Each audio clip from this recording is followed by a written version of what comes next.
Welcome back, everyone, to the Bears Drop Plays YouTube channel. Today is Wednesday. It is February 12th, and I'm back breaking down some more NBA plays for you guys. We have a couple games to look at. Two games I think should be pretty easy, and I think one of these teams who are getting points tomorrow is going to win the game outright on the road. But let's take a look at the plays we had on Tuesday night. Currently, a 2-0 day. 1-0 on the first play, Knicks money line. Take care of business on the road going up against the Pacers. Really, they were up by 10 points for most of the game. Jalen Brunson, 5 fouls in that game. Didn't play basically the entire third quarter, came back in the fourth. Didn't really need him. This is the Karl-Anthony Towns and Josh Hart show that was out there tonight. Towns with 40, Josh Hart with 30. And I don't care what anybody says.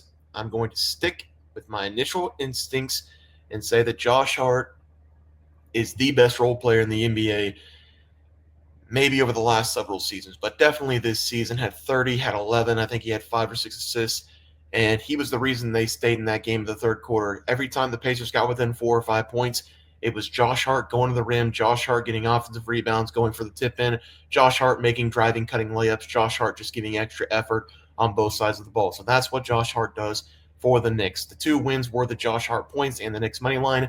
We have Memphis minus 3.5, 93-81 right now with a minute 11 left in the third quarter. Memphis was up by 20. Suns making a little bit of a run, making me sweat. That's just what the night games do, make me sweat. But hopefully Memphis holds on there. Then JJJ over the 1.5. Took the Cowards way out. Took the minus 150 on this one for the threes. I said I wasn't going to take it over 2+, and I'm not going to. So I took the 1.5.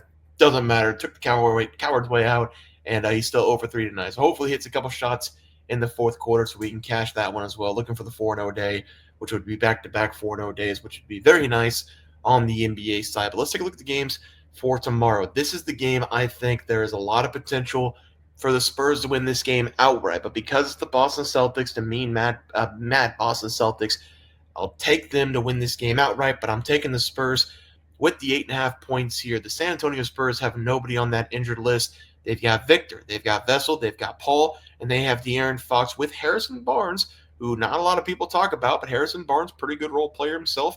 I think the Spurs team, they can beat the Celtics in this game. Jaylen Brown for the Boston Celtics, he is questionable to play in this game. He is day-to-day with a knee injury. Drew Holiday not going to play in this game.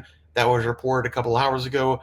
Torrey Craig still on the questionable. It doesn't really matter. He's a bench player anyway. But those are the three guys on the injury report for the Celtics. So if Jaylen Brown doesn't play in this game and they're already out without Holiday, keep in mind the Boston Celtics haven't been playing well over the last several weeks anyway. They did get a win going up against the Heat and the Knicks, took a loss against the Mavericks, but this team at home has had some problems this season. They just seem to just let teams stay in the game when they're at home. When they're on the road, they just take care of business. So it's basically the exact opposite of what we saw last season with Boston. I think San Antonio is playing some pretty good basketball right now. Coming off a win against the Washington Wizards, had to see one get on the scoreboard for them there. But I think this team can stay very competitive with the players they have. We'll take them with the 8.5 points as the first play here. Second play of the night, Golden State Warriors going up against the Dallas Mavericks. I am laying the points with the Warriors. Not going to take the money line. They came out minus 4.5. They're up to 5 points now. The problem with this game for the Dallas Mavericks, one, they traded away Luka. Spirits seem to be down. They traded away Luka for defense. They've given up 120 points and 128 points in overtime to Sacramento, and DeMar DeRozan scored 40 points in that game. So really the defense isn't helping. Doesn't help also that Anthony Davis got hurt in the first game after the 26-16. He's not going to be out there for multiple weeks. But the big thing for the Mavericks in this game, Gafford re-hurt that knee, so he's not playing in this one. PJ Washington, he is day-to-day with an ankle injury. He's questionable to play. Dwight Powell will likely miss this game as well and several weeks. Also, Derek Lively to miss this game with that ankle stress fracture. So they are now down 5 big men, and the Golden State Warriors are now allowed to play small ball. And with Jimmy Butler in this lineup, it looks smooth with the small ball lineup. Even with Quentin Post out there for the Warriors, they have been looking really good. Quentin Post, the big man from Boston College, maybe. He's a three-point guy, and he protects the paint sometimes, but he's not in the starting lineup for this game. They're going to put Draymond at the 5, and whenever they have Draymond at the 5, this team is elite. Jimmy Butler coming off the screens, Steph Curry getting double-teamed. He just slips it to Jimmy Butler. Steph Curry now has another player like Jimmy Butler that can pass the ball, drive to the lane, or make the easy 2-point jump shot from about 15 feet. So Jimmy Butler being on this team is a huge boost to this Warriors squad. I'm going to take them here. -5 to play, especially with the Mavericks having all those players out. -5 will be the plays. Let's go to the player props for tomorrow, though. We're going to start with the Rockets taking on the Suns. Suns playing right now. The defense does not look good.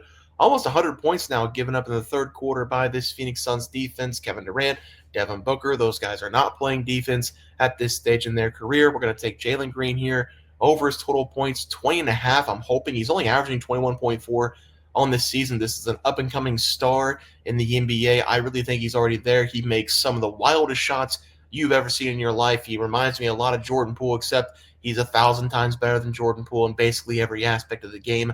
But I'm going over the total points here. Coming off a decent game against the Raptors, 18 points, 19 shots. Without Fred VanVleet, his numbers have actually gone a little bit down. And I talked about this on the member side. Is Fred VanVleet the glue of the Houston Rockets? Doesn't make a whole lot of sense. He's definitely not the most athletic, definitely not the best player on that team. But for some reason, with him out, they're struggling. But I'm going to take Jalen Green here to get a big bounce-back performance going up against the Suns. They're not playing very good defense tonight. Back-to-back game. I think Jalen Green takes advantage of that. Give me the over 20.5 points. That's the first play of the day. And for the second play, we're going to go to the Warriors game. Steph Curry, over 4.5 made threes. This could possibly be 5.5, but I don't see them doing that. I'm going to take the over 4.5. Steph Curry this season has really been struggling.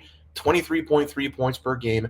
He's still shooting nearly 40% from the outside, but over the last 4 games, ever since Jimmy Butler got talked about being the trade, ever since Jimmy Butler has come to this team, Steph Curry looks like he's in his prime once again. 30-plus points in 4 consecutive games. His worst game with 32 points going up against the Jazz. He's made 6+ threes in 4 consecutive games. And the biggest part, he shot no less than 16 threes on the outside in the last 4 consecutive games. 16+ in 4 consecutive. So he is letting it fly from the outside. Having Jimmy Butler in this game beside him with the threat of him scoring on every single possession has left Steph Curry available to take these deep threes.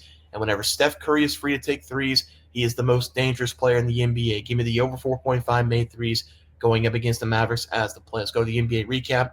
We are going to be taking the Spurs. They're going to be plus 8.5 on the road against Boston. I think they might win that game outright, but I will take the points. 8.5. Warriors -5. Not on the money line. We're going -5 going up against the Mavericks. Jalen Green over 20.5 points against the Suns. Suns defense not performing well tonight. 95-87, 11-46 in the fourth quarter.